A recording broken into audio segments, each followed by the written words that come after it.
J. Trump.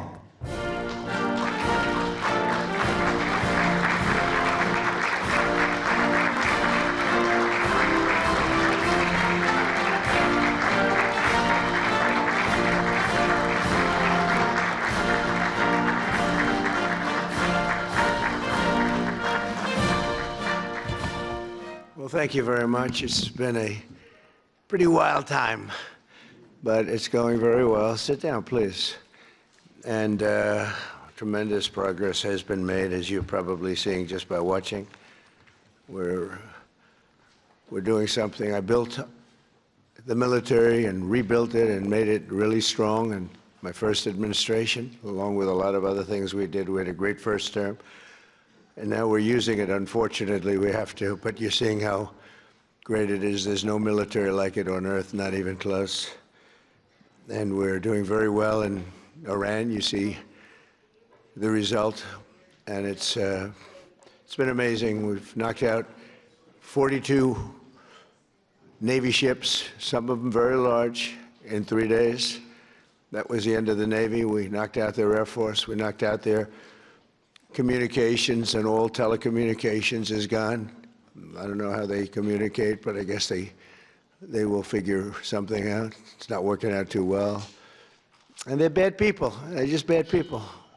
When you look at October 7th and beyond October 7th, look at all the killing that they've done over the years, for 47 years. And this had to be done. They were very close to a nuclear weapon. They would have had one if we didn't do our B-2 hit, Midnight Hammer. They would have had it 8 months ago. They would have had a nuclear weapon, and, you know, they're crazy, and they would have used it. So we did the world a favor. And they said, well, how are you doing on a scale of 0 to 10? How are you doing with the attack? And I said, about a 15, I would say, with 10 being the best. But it's something that had to be done, and we're doing it well. And I want to thank everybody involved. I'll be going right after this. I'll be leaving for Dover, very sad situation, to greet the families of the heroes coming home from Iran, coming home in a different manner than they thought they'd be coming home. But they're great heroes in our country, and we're going to keep it that way. There's always, when it comes to war, there's always that. But we're going to keep it to a minimum, I think, Pete, and going to be something, a service that we're really providing, not for the Middle East, but for the world. These were sick people, very sick people. This morning, I'm honored to welcome distinguished heads of state from across the Western Hemisphere for the first Shield of the Americas Summit. And it's something very, very special. Marco's been working on it very hard, so have a lot of other people, because it's a very important place for us. It's nice to be home. It's very, very important. You know, we go all over the world, 9,000 miles away, 12,000 miles away. I said, how long is this flight? Sir, this flight is 19 hours. I said, oh, that's great. I said, now I have flights that last for 2 hours. I like that better. Much better. But on this historic day, we come together to announce a brand new military coalition to eradicate the criminal cartels plaguing our region. And you have a lot of it. One of the things when we were talking backstage, you were telling me the crime, the cartels, and we're knocking the hell out of them where we can. We're going to go heavier. You saw what we were doing with the boats coming in. The boats, there's not a lot of people coming in by boats anymore. We knocked down drugs coming in by sea. Drugs coming in through water is down 96%. We're trying to find out who the other 4% are, because I think they're the bravest people in the world. Either that or they don't watch television, right? They're either very brave or they're not watching. But we're calling this military partnership the America's Counter-Cartel Coalition. And that's what you need. You have cartels. They seem to grow in this region unbelievably rapidly. It has to do with drugs, largely. Earlier this week here in Miami, Secretary of War Pete Hegseth, who's right here. Pete, you are fantastic, doing a great job. We're proud of you. And representatives of 17 different nations formally entered this new alliance. The heart of our agreement is a commitment to using lethal military force to destroy the sinister cartels and terrorist networks once and for all. We'll get rid of them. We need your help. You have to just tell us where they are. We have amazing weaponry, as you probably noticed over the last short period of time. But I want to thank members of the coalition, most of whom are friends of mine. Few of them I just met, but most of whom are friends, many of whom I endorsed. And they took that endorsement and they went on to win big. I haven't had a bad endorsement yet, right? He says, yes. He was happy. He was a couple of points down and went up like a rocket ship, right, in Argentina. But the president of Argentina is here, Javier Milei. Thank you very much. Thank you very much for being here. President of El Salvador, another friend, Nayib Bukele. You know, he is a man who we've gotten very close to. I saw him as a young man my first term. You were young and handsome. Now you're older and handsome. You're older and handsome. But he runs a good operation. That's all I care about, right? When I first saw him, I said, he's too young. And then I saw the job he did. I said, well, I guess he's not too young, because I was young and did well. But you've been a great president, and we appreciate the relationship very much. President of Paraguay, Santiago Peña, thank you very much. Thank you very much. President of Ecuador, Danielle Noboa. Danielle, thank you. Thank you, Danielle. President of Panama, I love that canal. Jose, I think he made the greatest deal in history. He bought it for $1. One of our brilliant presidents. I can't sleep over that deal. They gave it to him for $1. Jose Raul Molino, where's, you know, you made one of the greatest real estate deals in history. Jimmy Carter, one of our great presidents. President of Honduras, Tito Asfora. Thank you, Tito. Thank you very much. Great to see you the other day. President of Guyana, Irfan Ali. Thank you. President of Bolivia, Rodrigo Paz. Thank you very much. Great people. Prime Minister of Trinidad and Tobago.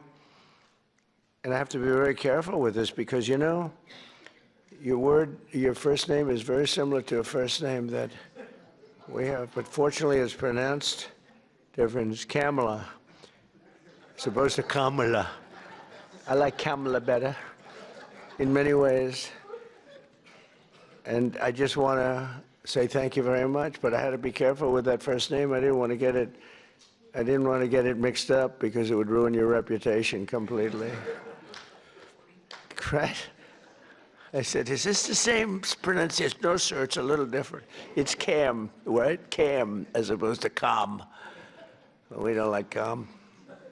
President of Costa Rica, Rodrigo Chavez, as well as the President-elect of Costa Rica, Laura Fernandez Delgado. So thank you very much. Thank you very much. And the President of the Dominican Republic, Luis Abinader. And so many of my friends are in the Dominican, including the Sugar King, right? He is indeed the Sugar King. He got a lot of sugar. I don't know if that's good or bad, but he's got a lot of it, right? But we're grateful to be joined as well by the President-elect of Chile, Jose Cast. Congratulations. It's an endorsement. Gave you a little endorsement. I love when I give endorsements and people win. But you know what? They don't lose.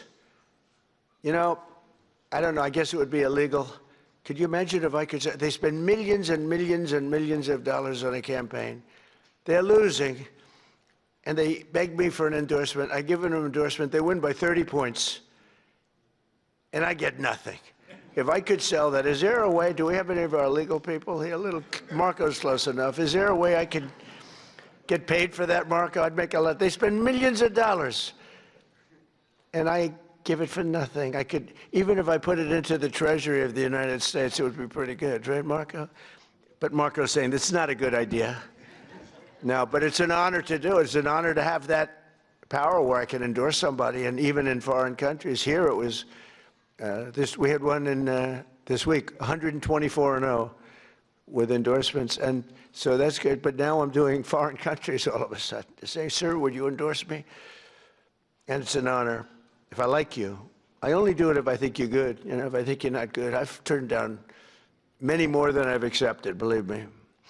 I want to thank Secretary of State Marco Rubio for his leadership in organizing this really important summit. He's fantastic. He's a fantastic Secretary of State.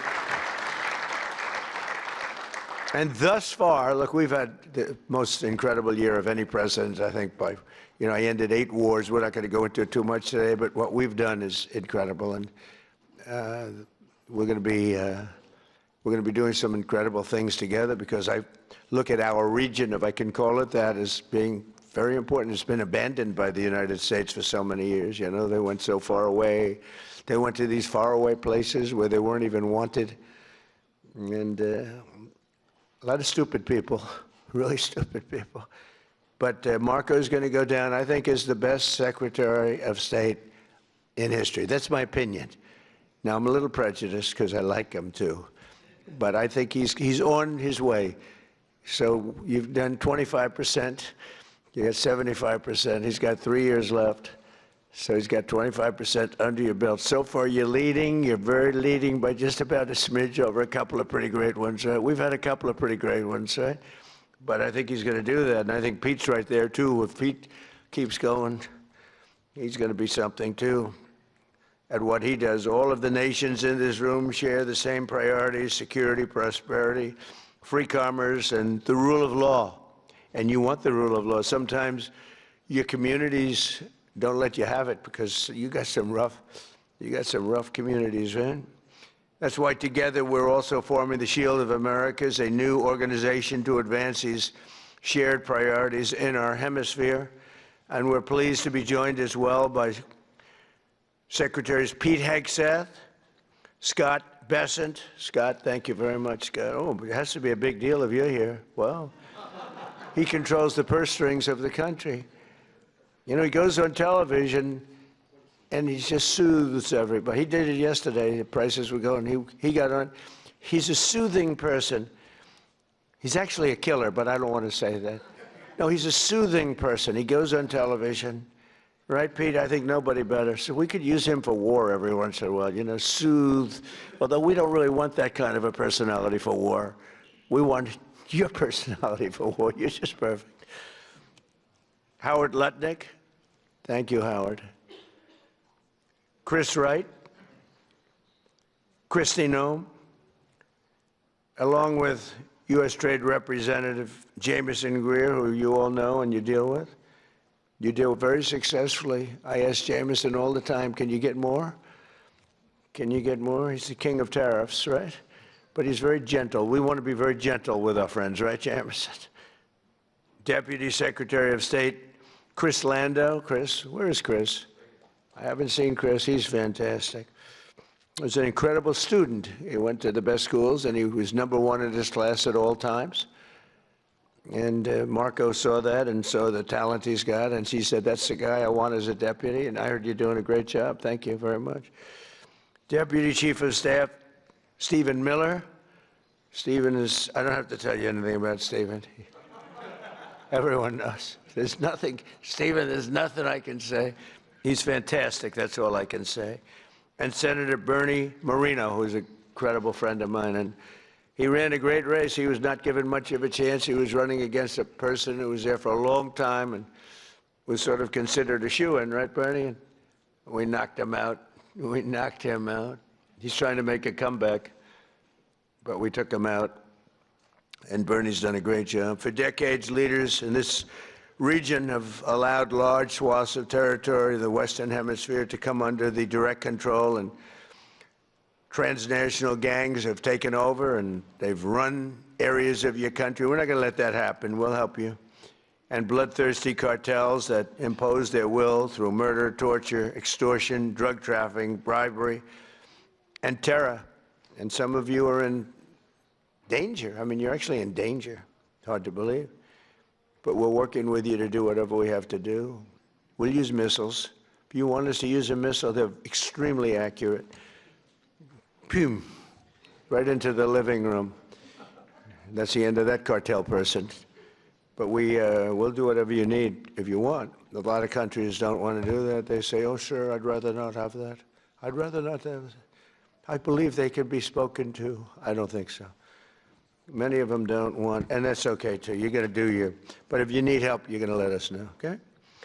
Many of the cartels have developed sophisticated military operations, highly sophisticated. In some cases, they say they're more powerful than the military in the country. We can't have that. These brutal criminal organizations pose an unacceptable threat to national security, and they provide a dangerous gateway for foreign adversaries in our region. And we don't want them near our country either. We don't want them to come in. They're cancer, you know. They're cancer, and we don't want it spreading.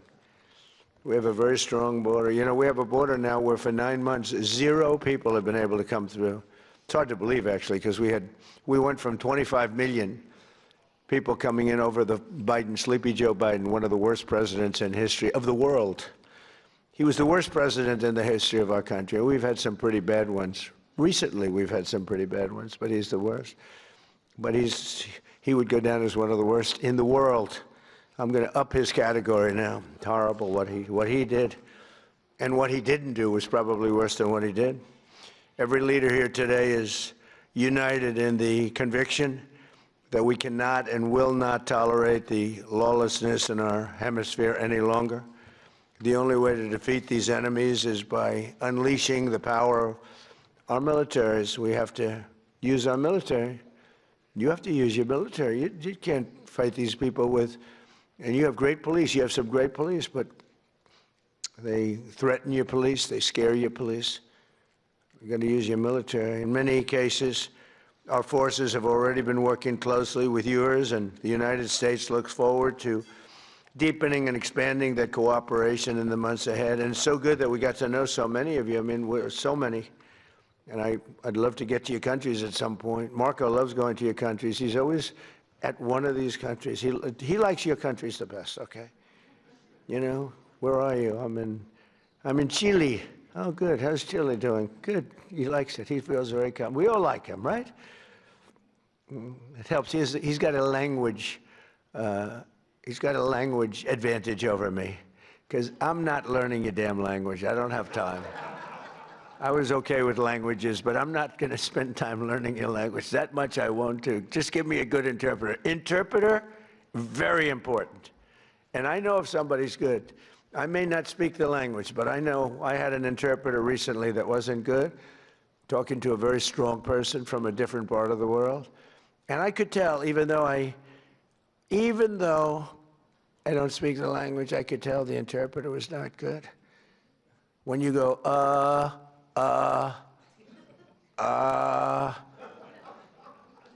when I give a long, flowing, beautiful sentence, and in this case it was a woman, and she gave it in about 1/4 the time, I said, well, their language may be efficient, but it's not that efficient.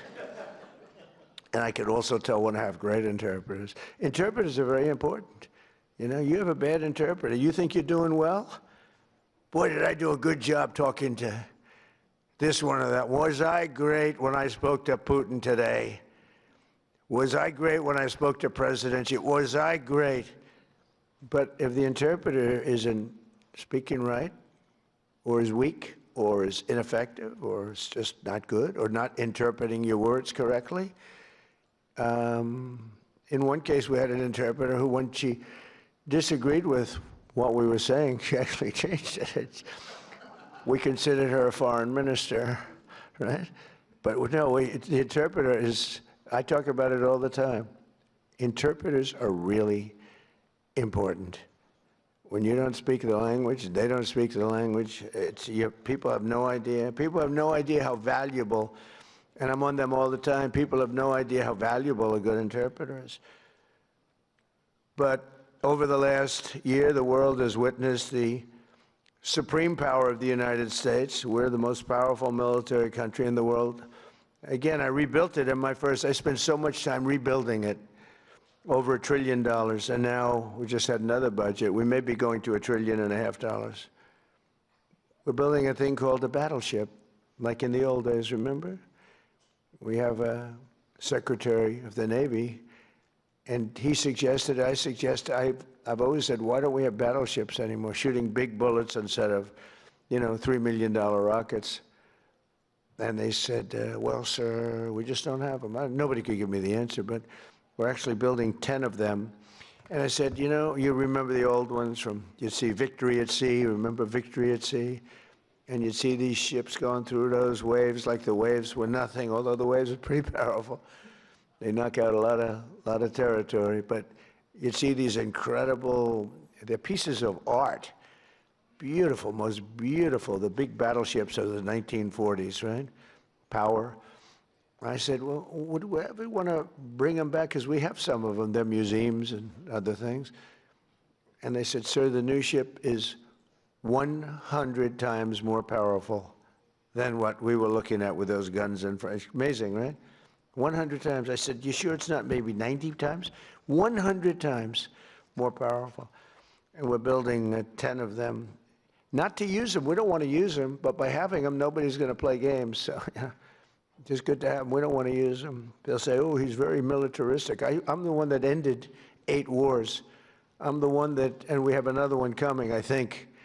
The easiest was that, and that was just, and as you would understand this, the hatred between Putin and his counterpart is so great, okay?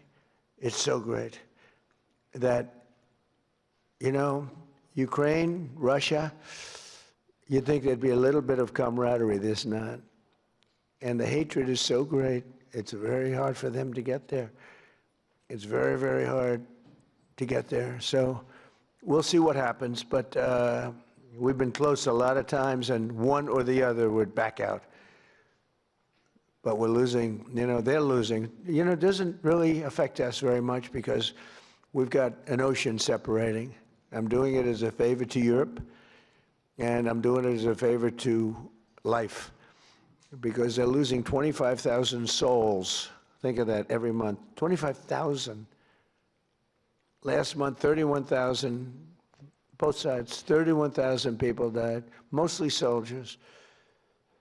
So I have an ability to get those things done, to bring people together, and I did great with so many.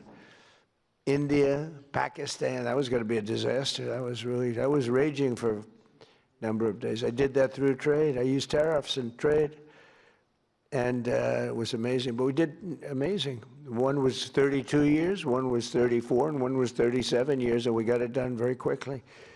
And we'll get this one done too. But the hatred is, hatred's an amazing thing. People do bad things, and people don't get things done when the hatred is too great. That's a lot of it. Just as we formed a coalition to eradicate ISIS in the Middle East, we must now do the same thing to eradicate the cartels at home. So we did eradicate ISIS. Now, during the 4 years, we had a rigged election. You probably read about it, probably heard something. So it gave me 4 years to contemplate and to stage my comeback. I staged big comeback. They say it was a comeback. I didn't think it was a comeback because I had the people on my side. So I didn't view it as a comeback, but they did everything possible during that 4 years. They're crooked politicians, dirty cops. They're dirty cops. They did everything possible to make it impossible for me to win. And I won in a landslide. But during that period of time, I learned a lot. And I learned how you people, and I saw it so badly, how you're suffering with what's happening with the crime in the region. And I said, if we ever come back, we're going to eradicate that crime, and I'm going to work with you. And if you want, we're going to do it. We can do it pretty easily. As part of our commitment to countering the cartel presence in our region, we must recognize the epicenter of cartel violence is Mexico. The Mexican cartels are fueling and orchestrating much of the bloodshed and chaos in this hemisphere, and the United States government will do whatever is necessary to defend our national security and to protect the safety of the American people. No, look, it's coming through Mexico. And I like the president very much. She's a very good person. She's got a beautiful voice, a beautiful woman, but a beautiful voice. President. I said, let me eradicate the cartels. No, please, President. We have to eradicate them. We have to knock the hell out of them because they're getting worse. They're taking over that country. The cartels are running Mexico. We can't have that. Too close to us, too close to you. But everything comes in through Mexico, mostly. At the same time, all of us must recommit to ensuring that law and order within our own nations, and that includes showing zero tolerance for the gang activity, tremendous gang activity in Venezuela. That's in much better shape than it ever has been. We've developed a great relationship in Venezuela. The savages who murder and rape with impunity must be permanently removed from society. We must not allow our criminal justice systems to be corrupted so that they protect these criminals and animals at the expense of your people. And for some reason, all over the world, this is a region that has problems that other regions don't have. They have different problems, but they don't have this problem. The United States last year, we achieved the largest drop in murder rate in recorded history. We have the lowest murder rate in 125 years. Hard to believe because, I don't know, it's, we've got a lot of them out, but we allowed through the Biden policies and Obama, who was another terrible president, by the way. He was Barack Hussein Obama, terrible president. He was a divider, great divider. I call him the great divider. But they allowed a lot of people into our country that shouldn't be here, but in particular Biden, because Biden had no idea what he was doing. He had no clue. It was being run by whoever got near the auto pen was running the country. He was the auto pen president, and frankly, they let at least 25 million people come in to our country, some from prisons, some from mental institutions, gang members, the heads of gangs, the mentally insane. I'll tell you, people came in from mental institutions and insane asylums, and we took them. We had an open border policy. It's a policy divided and devised by idiots, but they poured into our country. So we went from the worst border in history to by far the best border. We have the best, strongest border that we've ever had. We have great people that did that job. By securing our border and cracking down on traffickers and smugglers, we've reduced the fentanyl pouring across our border by 67%. This is in our first year, give me a little more time, we'll do better. 67%, which is a number that's unthinkable. They say if you could do 2%, 1%, but we got it down 67%. And we got a lot of the murderers out. We had 11,888 murderers allowed in our country with this ridiculous open border policy that these eggheads put in. But we're also working closely with you on ending human smuggling and the implementing of the Safe Third Country agreements, which are very important. In January, America's armed forces also ended the reign of one of the biggest cartel kingpins of all, with the Operation Absolute Resolve to bring outlaw dictator Nicolas Maduro to justice in a precision raid that nobody's ever seen anything like it. This was in a very powerful military base, fort, and they went in and they took him out and they got him out, and people couldn't believe it. They couldn't believe it. We were right into the heart and took him out. And it was nasty. It was It's about 18 minutes of pure violence. And we took them out. We lost nobody. Not one person was lost. Not one aircraft or no military equipment. Zero. People have never seen anything like it. And you're talking about into a military base with a lot of soldiers, good soldiers. Since that operation, we've been working closely with the new president of Venezuela, Delcy Rodriguez, who's doing a great job working with us. I mean, she's doing a great job because she's working with us. If she wasn't working with us, I would not say she's doing a great job. In fact, if she wasn't working with us, I'd say she's doing a very poor job. Unacceptable. No, but she's doing a great job, Marco, right? And she gets along great with Marco. And we're taking out tremendous amounts of oil. They're making more money now than they've ever made. We have the big oil companies in. They are making more money. We're getting some. They're getting a lot. They're making more money now than they've ever made in the history of their country. Can you imagine? And it's being spent properly, and they're watching it closely. And I'm pleased to say that this week we have formally recognized the Venezuelan government. We've actually legally recognized them. We have also just reached a historic gold deal. It's called the gold deal with Venezuela to allow our two countries to work together to facilitate the sale of Venezuelan gold and other minerals. They have great amounts of gold. They have good land, I tell you. Very good land. But they weren't able to take advantage. The system didn't allow them to take advantage of the value of their land. As we achieve a historic transformation in Venezuela, we're also looking forward to the great change that will soon be coming to Cuba. Cuba's at the end of the line. They're very much at the end of the line. They have no money. They have no oil. They have a bad philosophy. They have a bad regime that's been bad for a long time. And they used to get the money from Venezuela. They get the oil from Venezuela. But they don't have any money from Venezuela. They don't have any oil. They don't have anything from... People can't even... They land in Cuba. They can't get gasoline to fly out. They have to leave their planes behind. And they want to negotiate, and they are negotiating with Marco and myself and some others. And I would think a deal would be made very easily with Cuba. But for 50 years I've been hearing, as a little boy, I'd be hearing about Cuba. You know, Cuba's a disaster. But I've been hearing so much about Cuba. But Cuba's in its last moments of life, as it was. It'll have a great new life, but it's in its last moments of life the way it is.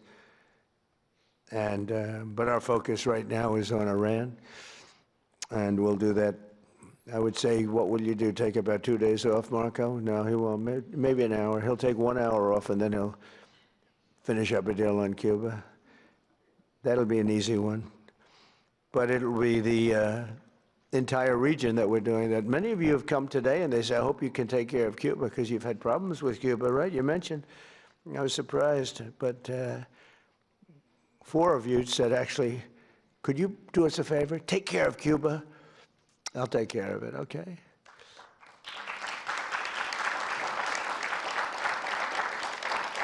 So, and as these situations in Venezuela and Cuba should make clear under our new doctrine, and it is a doctrine, we will not allow hostile foreign influence to gain a foothold in this hemisphere. That includes the Panama Canal, which we talked about. We're not going to allow it. And together we'll protect our sovereignty, our security, and our cherished freedom and independence. And just in finishing up, the nations gathered here today are filled with unlimited potential. You have tremendous potential. It's a great part of the world. But to fulfill that tremendous potential, we must smash the grip of the cartels and criminal gangs and horrible organizations run by, in some cases, absolute animals, and truly liberate our people. And some people are afraid to do it because they've gotten such a foothold. But I think you can get out of that, and we'll work with you if you need. With the courage and resolve of the leaders in this room, great leaders, will make our nation safer, stronger, richer, and more successful. than ever before. So I want to thank you all very much for coming. I look forward to the incredible progress that's soon to come. You're going to see some incredible things. And now I'd like to ask Secretary Rubio and Secretary Hegseth to say a few words, and then I'll sign a proclamation formally launching the America's Counter-Cartel Coalition, which is what it is. It's a counter-cartel coalition. And thank you all for being here very much. Appreciate it. Thank you.